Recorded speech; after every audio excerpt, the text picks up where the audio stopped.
So ayan mga pre, magandang araw po sa inyo. At eto na po 'no, meron po tayong, bibigyan ng reaksyon mga pre. Ito yung, video, okey. Balikan po natin si Dave mga pre 'no. Alam alam po natin na dati, pumalpak si Dave mga pre dahil, choice na niya naman yun na yung pagkakamaling yun choice niya yun, 'di ba? Ngayon dito sa ipapakita kong video sa inyo, okey. Ah, Pumalpak po siya, mhm. Pumalpak po siya dito. May napansin ako sa videong ito, 'no. Meron po siyang, pino-promote na isang produkto mga pre, okey? Isang produkto meron po siyang pino-promote which is makikita niyo po ngayon kasi pi-play ko naman dito sa ano natin, sa YouTube natin, ayan.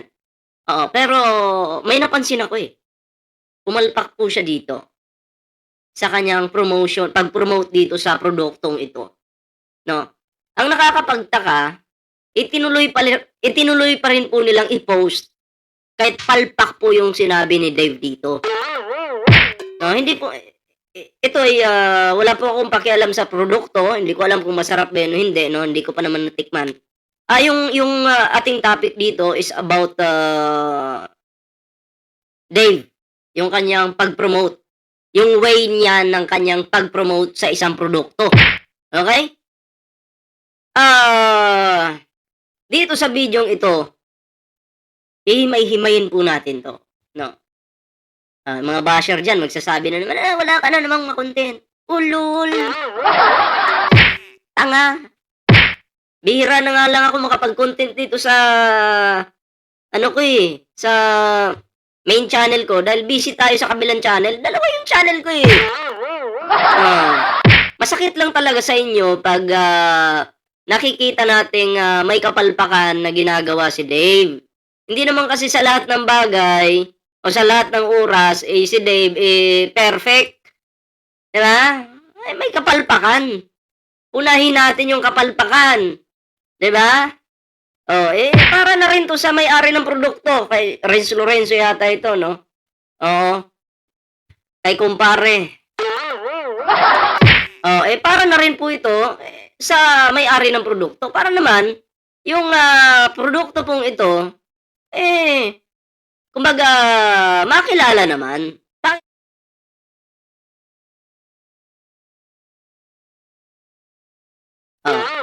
Ayan. Ang pangit kasi, 'di ba?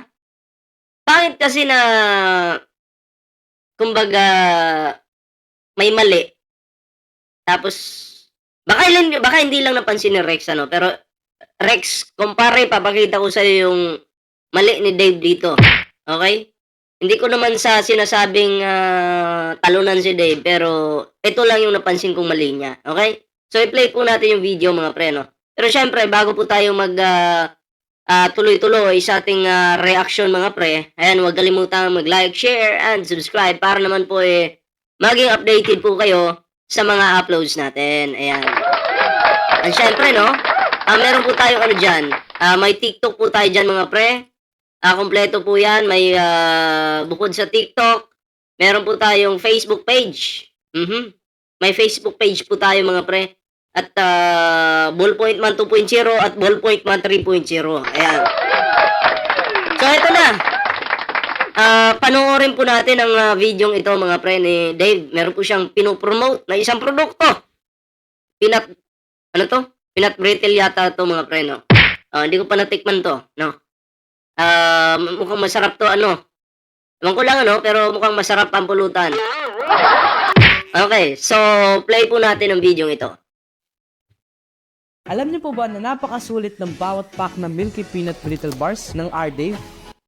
R-Dave? Ano daw? R-Dave? Nakapangalan sa'yo? Alam niyo po ba na napakasulit ng bawat pack na Milky Peanut Brittle Bars ng R-Dave?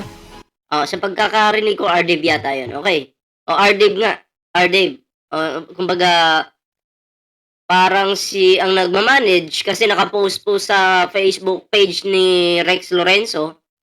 Feeling ko nagma-manage dito si Rex pero nakapangalan kay Dave kasi R-Dave, R-Dave. Okey, peanut brittle yung, Milky Peanut Brittle Bars. Hindi ko po ito pinopromote atin lang pong napapag-usapan. Okay. So, tuloy natin. Ang bawat Anong sabi nung una? Alam niyo po ba na napakasulit ng bawat pack ng Milky Peanut Brittle Bars? Milky Peanut Little Bars. Brittle Bars. Okay. Bakit sulit? Okay, sige. Bakit kaya sulit? Ng R-Dave? Ang bawat pack ay may laman na Pagbasihan muna natin yung facial expressions niya, mga pre. Sa pagkagat niya ng Milky Peanut Brittle Bars. Okay. Ako, hindi po ako magiging bias dito, mga pre. Tingnan natin. Alam niyo po ba na napakasulit ng bawat pack ng Milky Peanut Brittle Bars ng R-Dave? Okay, sa editing, mukhang okay naman. Kasi yung mga effects nila, nakikita naman natin na medyo pang malupitan talaga, no? Tapos yung expression ng mukha niya ay Ang bawat pack ay may laman na mukhang okay naman yung expression ng mukha ni Dave dito. Pumapatok sa kanyang pag-promote ng produkto. But, mamaya aabot tayo sa but. Tuloy. isa, Isa, dalawa, dalawa, tatlo, tatlo, apat, apat, lima, lima, anim, anim, pito, pito, walo, walo, siyam, siyam, sampo. sampo. So, sa 10 po na yan, 100. Okay? Sa tingin niyo po ba, yung 100 pesos nyo, kumbaga, sulit na ba yung 100 pesos nyo sa 10 na yan? Paki-comment nyo nga po. Paki-comment nyo. No? Kung ako po yung tatanungin, undecided pa po ako. Okay? Undecided pa po ako dyan. Kung sulit ba yung 100 pesos. Oo. Sa inyong, yung pera nyo, no? Undecided pa po ako dyan. Kasi hindi naman yan yung focus natin eh. Ang focus natin is yung pag-promote ni Dave dito. Okay? Eto na! Dito na siya. Medyo may pumalpak siya dito, mga pre. Pakinggan natin to. Siyam, sampo, 10 bars. Sulit na sulit talaga. Very affordable. Dun. Palpak siya dun. Very affordable or affordable? Anyway, may slow mo naman yan. Papakinggan natin mamaya. Pero ang tanong dito, sino ba yung editor ng video ito? Bakit hindi to pinansin? At saka, alam ni Dave na mali yung pagkabigkas niya. Dapat sinabi niya yun. Mali eh. Kung ako po yung may-ari ng produkto, sa bagay, sa kanya yan eh. Ako po may-ari. Hindi kita kukunin na mag-promote dyan. Hindi kita kukunin. Pasensya ka na. Masisira negosyo ko.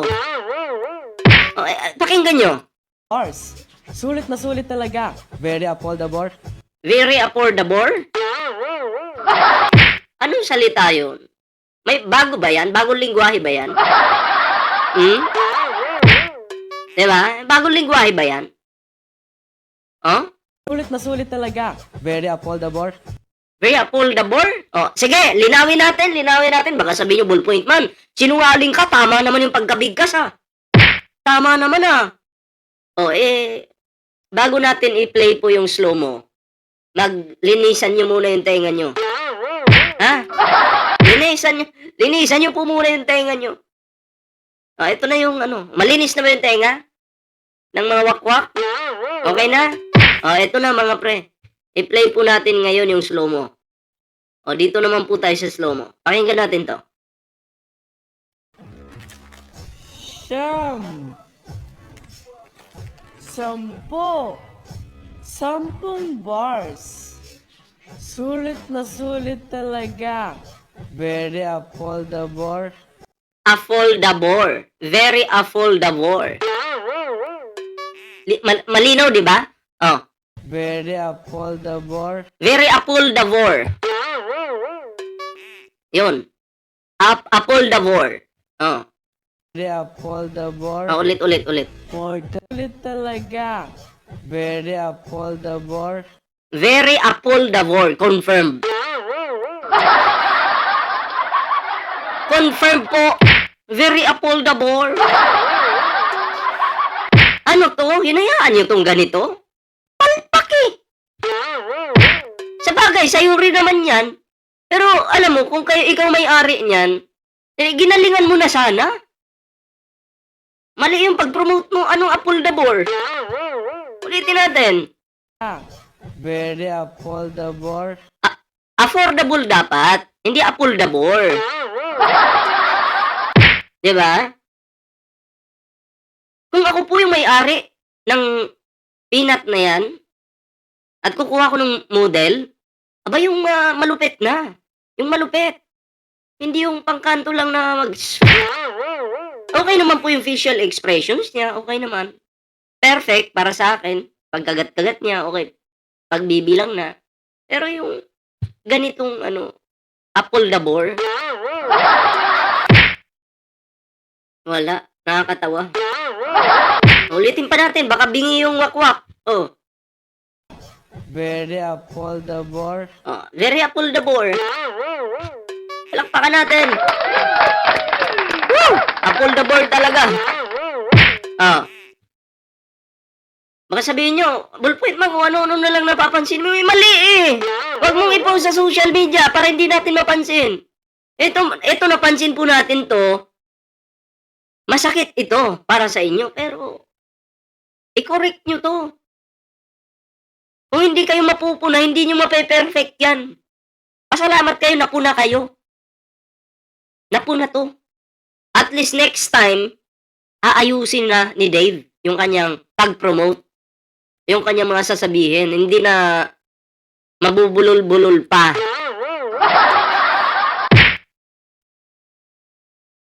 Tuloy mo lang yan, yung pag mo, yung pag-promote mo dyan. Wala namang problema dyan eh. Pero ito, napansin ko lang yung mali. Huwag mo sanang masamain ito, pero hindi naman ako galit sa mga promote mo na yan. Natutuwa pa nga tayo kasi at least dumidiskarte ka. Diba? Pero ito, yung pagpuna sa'yo, hindi ito galit sa'yo. Ito ay, kumbaga, mali eh. Napuna natin, syempre. Normal po yan sa social media. Okay? Wala akong ibig sabihin. Bakit ko to kinukontent? Siguro, no, i-improve mo na lang yung ito yung payo ko naman sa'yo, no? I-improve mo na lang yung mga sinasabi mo pag nag-promote ka ulit ng mga ganyan, no? I-review nyo at sino ba yung editor nito? Nayaan lang. Hindi man lang napansin. Hindi posible talaga. Posibleng hindi mapapansin. Ako nga, hindi nga ako editor. Napansin ko eh. Mas lalo pa pag editor ka. Pag may editor ka, may makita kang mali. Uy, mali to ah. Boss, teka lang, itutuloy ba natin to? Palpak eh. Apple the bore eh. Oh. Palpak. Sa mga ganyang, kasi nagsisimula na kayo sa ganyan, sa mga ganyan, dapat perfect talaga. Kasi ini-edit naman yan, mape-perfect. Okay? Ini-edit naman eh. Oh. Tayo po ay sa katotohanan lang. Mga wakwak ha, wag tatanga-tanga, babatukan ko kayo sa isa eh. Ha? Mga wala talaga kayong silbi. Hindi, sa tingin ko okay naman yung nila Rex Lorenzo, yung kanilang mga produkto, sa tingin ko. Okay, wala namang yung mali lang po dito, yung sinabi ni Dave. Okay. Sabi ko nga kung ako yung may-ari niyan, hindi reject ka na agad sa akin. Siyempre, negosyo, kailangan natin yung perfect talaga, negosyo yan, di ba? Oh, pero yun. Kayo, ano reaction dito mga pre? Comment down below. Para naman mabasa po natin yung inyong kanya-kanyang reaksyon at komento. Ayan. So maraming salamat po sa pagsama sa ating video ngayon. Share po natin ang video ito sa inyong mga GC, sa inyong mga groups. Maraming salamat po. So ayan mga pre, no? Hanggang dito na lang muna yung ating reaksyon. Maraming salamat po at magkita-kita po tayo sa susunod na video. Ingat po kayong lahat. Magandang araw po sa inyo.